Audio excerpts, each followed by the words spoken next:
Good afternoon, everybody. This is Amanda Petersen with Early Childhood Updates for your Lunchtime Hot Topics. The first thing that I want to talk about, I know that many of you are busy getting ready for the start of kindergarten next year, and I want to remind you that Kansas has a free resource available to you. These Kindergarten in Kansas booklets are available in both English and in Spanish, and you can contact the Kansas Parent Information Resource Center, or KPIRC, for free hard copies for distribution.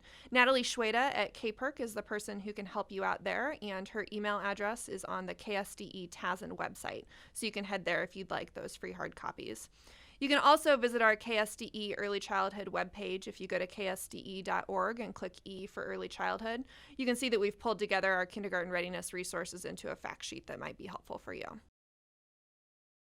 This is also the time of year where our team is hard at work helping support you and your funding for next year.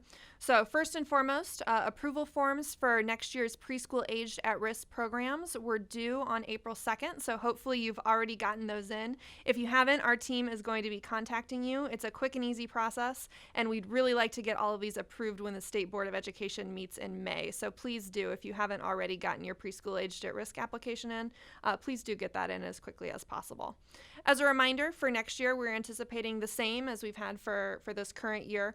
All of our 4-year-old preschool aged at-risk students who are enrolled and attending on count day will automatically count as a half student. There is not a limited number of slots that are distributed out. Instead, it's all of the students who meet those at-risk criteria and who are 4 years old will be counted on count day when calculating a district's enrollment and accompanying weightings. For other funding pieces, our Kansas Parents as Teachers programs know that the grant renewal applications were also due on April 2nd, and this is the form for requesting funds equal to or less than the amount that you're currently receiving.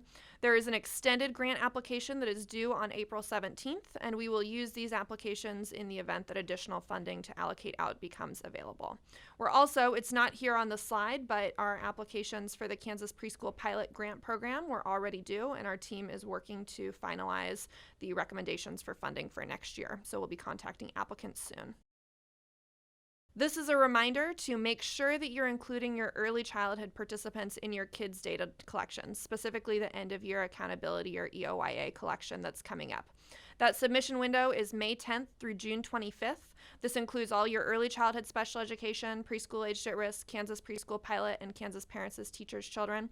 And as a special reminder, one challenge that we see districts run into frequently is sometimes forgetting to make sure that they're noting which students are participating in the Kansas Preschool Pilot Grant Program. There is a particular indicator to indicate that in kids, and so we want to make sure that our early childhood administrators are communicating with the staff who are entering in that data so that children are reported correctly in data collections. This slide, if you've already got your calendar out, here are some other upcoming reports that will be due. For both preschool aged at risk and the Kansas Preschool Pilot, there is an end of year report for you to report on your progress this year. That will be completed in Foundations for Student Success, which is a KSDE authenticated application. And that collection window will be May 1st through May 31st. You can look to your program requirements and assurances PDF, the same PDF that had the application for this 2020-2021 school year, to see the questions that will be asked. And we'll be sharing additional guidance on how to get in and complete those soon. So please do make sure that you're prepared to promptly complete those at the end of the year. And for Kansas Preschool Pilot, as you know, there are 2 different sources of funding for those grants, both Children's Initiatives Funds and TANF. For both of those funding sources, we'll need an end-of-year expenditure report. For Children's Initiatives Fund, that will be due May 11th, and for Temporary Assistance for Needy Families, or TANF, that will be due in July. Becky Strom will be emailing our grantees with the instructions for completing that, and please do promptly get with your fiscal staff to complete that and send it back to us so that we don't have to do a lot of back and forth to help track those down at the end of the year. Finally, for our Kansas Parents as Teachers programs, you all know that your Parents as Teachers National Center Affiliate Performance Report is due on July 10th. We do have a request for all of you. We know that many of you have helped support the Our Tomorrows initiative in Kansas. This is a really important way to make sure that as we are growing and strengthening our state early childhood system, we're hearing directly from families and from the professionals who serve them to understand what Kansans need and want, particularly during the pandemic.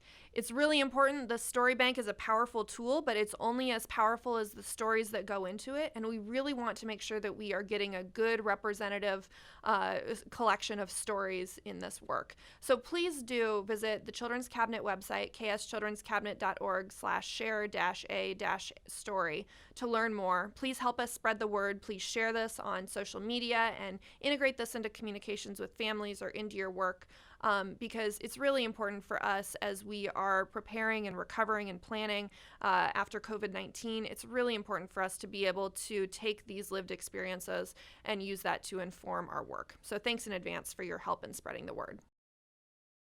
You can stay connected with the early childhood team in a couple of ways. You can email Becky Strom. Her email address is here on the screen in order to join our early learning listserv.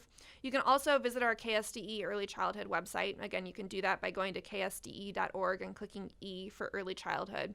And those at the very top, there are monthly early childhood program updates that our team sends out to help keep you informed. So those are good references to be able to get more detailed information about the pieces we discussed today.